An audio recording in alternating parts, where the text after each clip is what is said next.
So mosquito in dreams just literally represent the spirit of persecution that's coming against you and everything that brings life to you. Your peace brings life to you. Happiness brings life to you. You achieving your dreams, your goals, becoming that next boss, or becoming that leader that you desire to become, that God has called you to be. So there's two purposes why mosquitoes come in dreams, or the spirit of persecution come against us. Is one of them is when you are following the will of God, when you're in the will of God, you will be persecuted for righteousness' sake. And another reason why you could be persecuted is because of your wrongdoing. You can be a thief, you go steal, and people persecute you, and you say, oh, I'm being persecuted because of righteousness. That's not righteousness' sake. You stole and someone is persecuting you, and maybe, I'm just giving that as an example. Now you having mosquitoes chase enemies only raises their head up at certain points of our life. When you're ready to elevate, when you're ready to go to the next level in your life, whenever God is about to establish you and root you and ground you in something, that mosquito always raises his head up, and it uses a mouth of fool.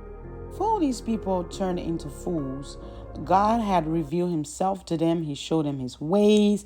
He introduced them to who he is and how he does things and how he wants them to do things.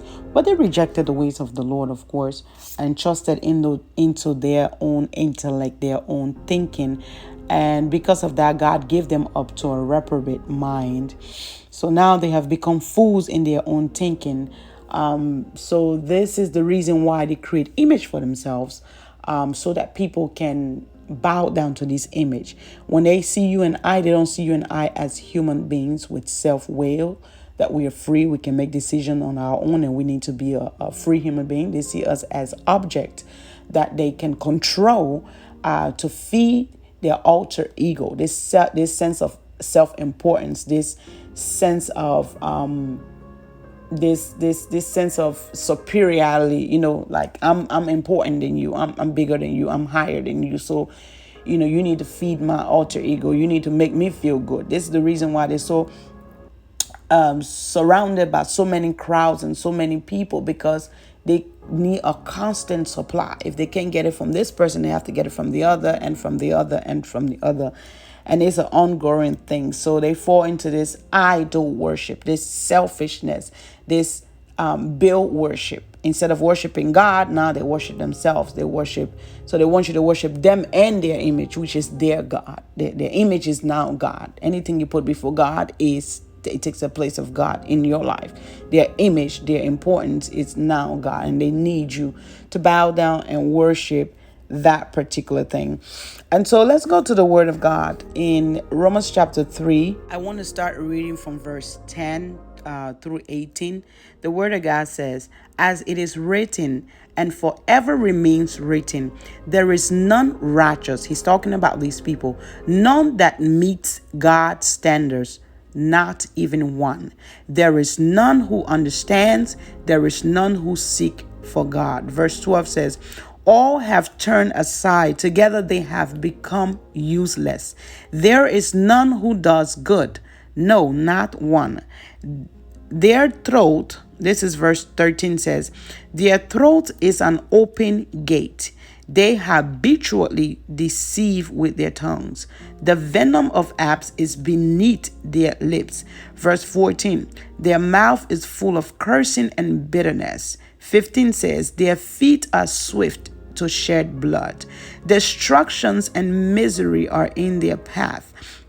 17 says, and they have not known the path of peace. 18 says, there is no fear of God and his awesome power before their eyes. And this is the reason why, because they don't fear God. They don't fear nothing. They want you to fear them. They see themselves as God.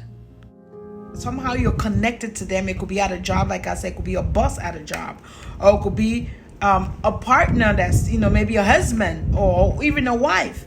Somebody that has some type of influence is helping you, or maybe a mentor that gives you advice, or somebody in some type of position level. So from Genesis to Revelation, the Bible has a bunch of story that really talks more about this spirit and how it affected many people in the Bible.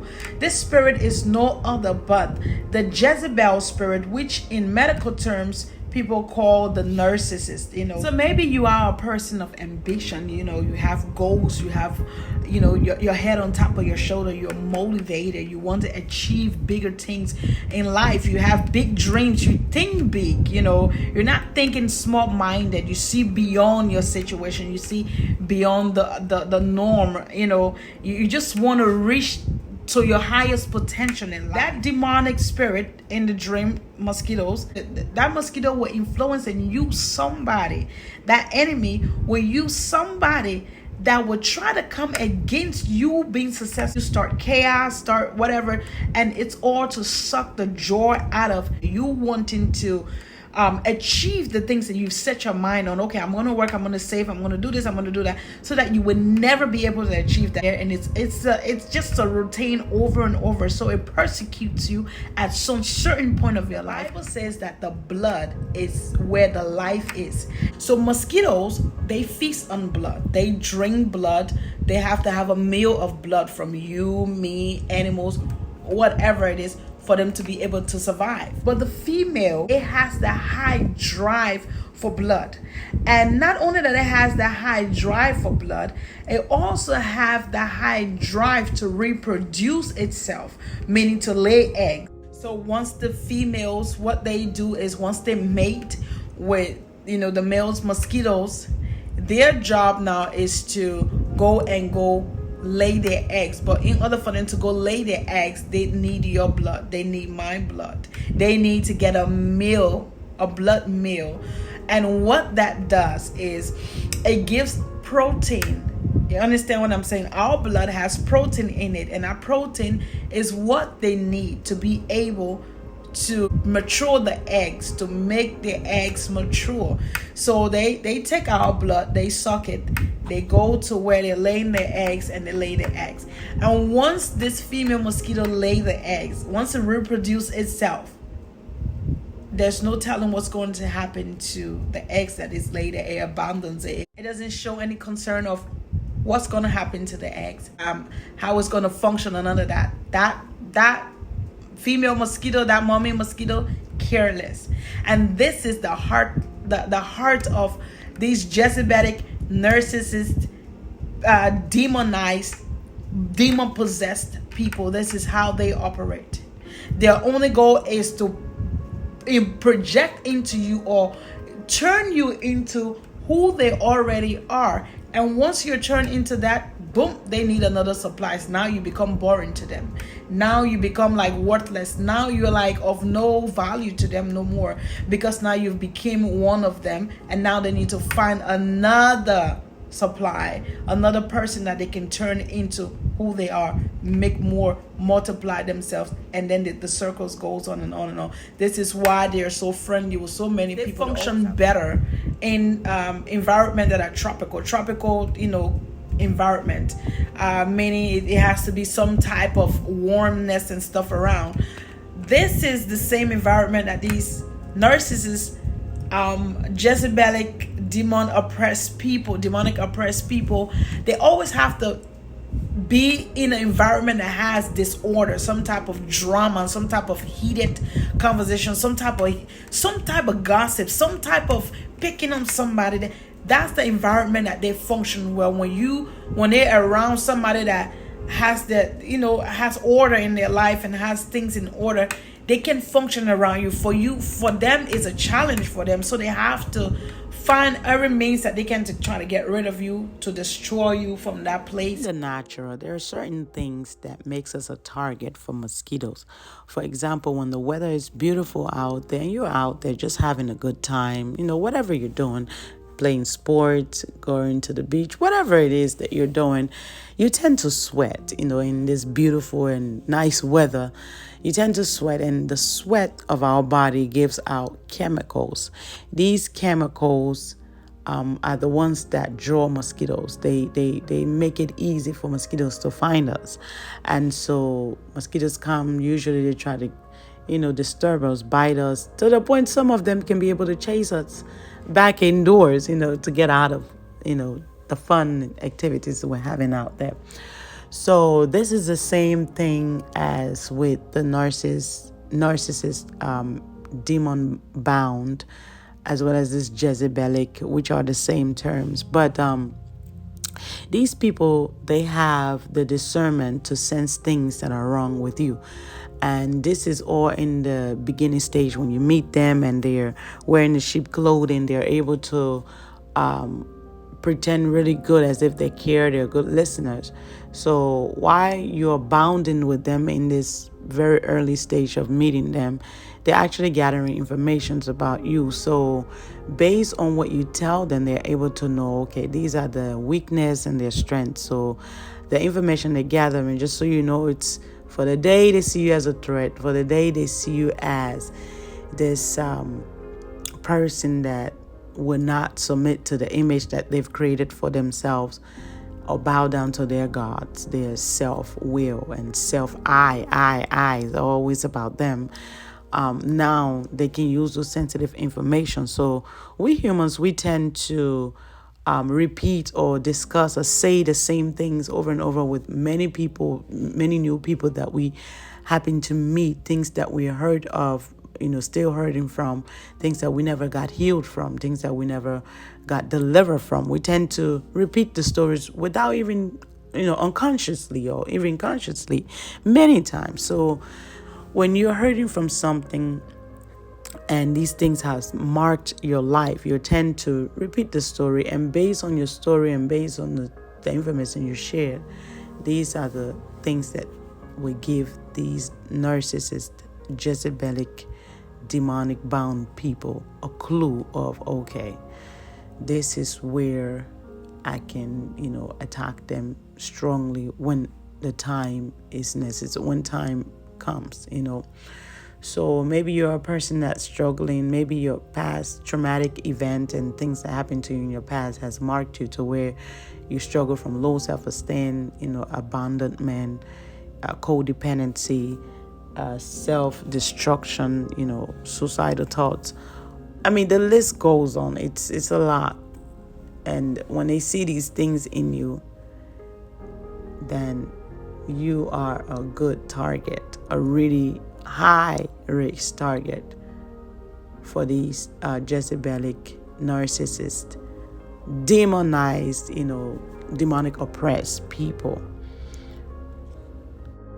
I want you to understand that this is just not one person that's going to be operating or that is operating when you're dreaming about these mosquitoes.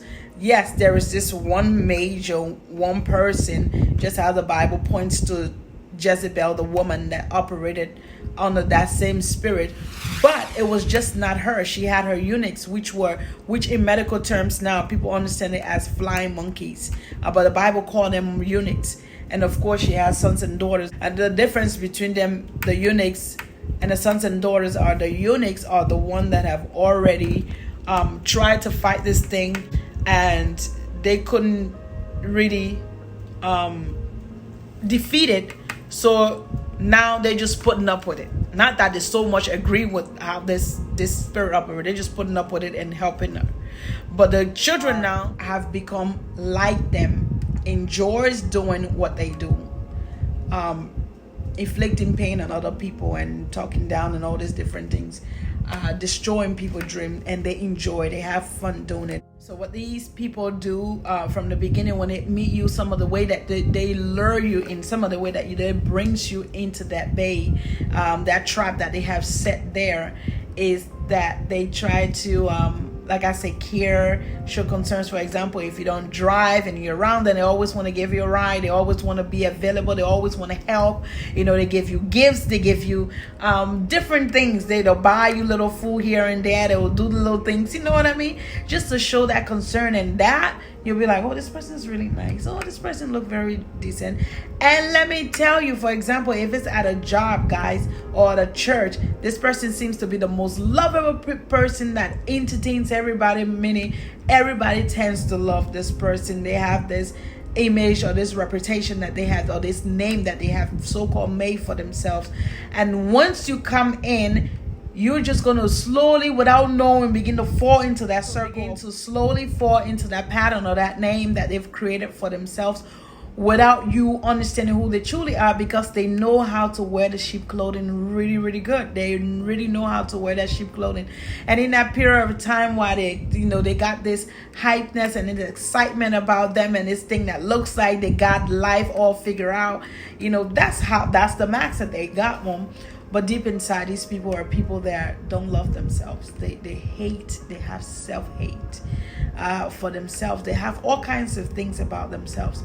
So they're very bankrupt in their spirit. Everything about them is like, but they don't show that because they're wearing the mask. You will never be able to see that unless God open your eyes to see these people. So in that time that they're trying to get to know you when you first meet, all this time they're making you feel comfortable. You're there telling them sensitive information about yourself, your goals, and what you want to achieve, what you're already doing right now, or what you decide to achieve later on in the future, how you decide to do all of that. They're listening to you. And of course, they're not saying anything much as negative about it or blah, blah, blah. But later on, when they know, for example, that you're really serious about this thing, their job now is to make sure they damage you in their track, because their goal is to reproduce themselves. They're already insecure. They've already killed them dreams. They're really not going nowhere. Some of them, you see them very motivated. They're probably doing different things, but it's going nowhere, to be honest with you. It's just a whole game to be able to lure more people into what they're doing and multiply themselves. That's all they're doing. So all this time, you and this person getting along and this and that, the warfare really starts. Okay, the warfare already started way before you even catch it, but the warfare really begin to be visible when this person see you as a threat. For example, they've made a name, they made an image for themselves wherever they're at, and how dare you come and not bow down to that image that they've created and serve their God. They've made a name that I'm the best around here, I'm Mrs. This or I'm Mr. That. How dare you not allow them to control you just as they've controlled everybody else that's around them? How dare you challenge? How dare you say no to their gifts they're giving you? Or how dare you not obey? Or how dare you not just go along with the flow and let them keep getting that supply from you that strengthen and empower them, as long as they keep making you feel the worst of yourself? Sad thing about these people that this spirit use is the fact that they're already in position, they're already in some type of authority, got some type of influence, but yet they see you as a threat. In the Bible, there are many examples like David went to help Saul. Saul was a king already, and because Saul saw the potential and the greatness in David, that was when Saul began to see him as a threat. And the Bible tells us that he persecuted David for so long. Another story, here goes Joseph. Joseph's brothers were already older than him. They're already the ones there before he got there. But these brothers that were already older than him in charge begin to be envious of him and try to put him in the pit. So they persecuted him. In Daniel chapter 3, we see the 3 Hebrew boys, which King Nebuchadnezzar has already built an image for himself, and he created an image for people to bow down to, made a name for himself. The Bible tells us, if you read a whole chapter 3 of Daniel, it tells us that he called all the ministers, all the big top-notch people, people of importance to come, and when they hear the trumpet and the sound of that horn, that the music and all these different things, that the people should bow down. Everybody bowed down to that image, besides those 3 boys, and the boys says, we would not bow down. Another person in the Bible, Jezebel and Ahab. Here is an innocent man, this man named Naboth. He had a vineyard, something that he inherited from his forefathers. They give him this vineyard. Ahab is a king. He has everything. The man owns. He is the king of that nation. Yet, even though he has all this possession, he still wanted that little vineyard that man had. And because of that vineyard, the man stood up and he says, no, I'm not giving you this. Do you know what they did? The Bible tells us in the book of Kings that Jezebel went and wrote a letter influencing the elders, people in authority. because they use people in authority to do the wicked deeds, influencing the elders to go and stone that innocent man to death, and they succeeded. So maybe in your case, maybe you may not even have much. Maybe you don't even have a car to drive. Maybe you don't even have a place to stay. Maybe this person is helping you with somewhere to stay, or it's a boss over you, or maybe a mentor over you. And yet this person, even though they have so much influence and in a negative way, or maybe they have physically, maybe they have properties more than you do, materialistic things more than you do. Maybe they have a house, they have a car. Maybe you don't even have a house of your own. But yet, the little that you have, yet they still want it, which is that joy, that peace, your dream, your vision. They wants to take that away. Even that, they wants to take that and have control over that. How wicked is this spirit of persecution? How wicked is it?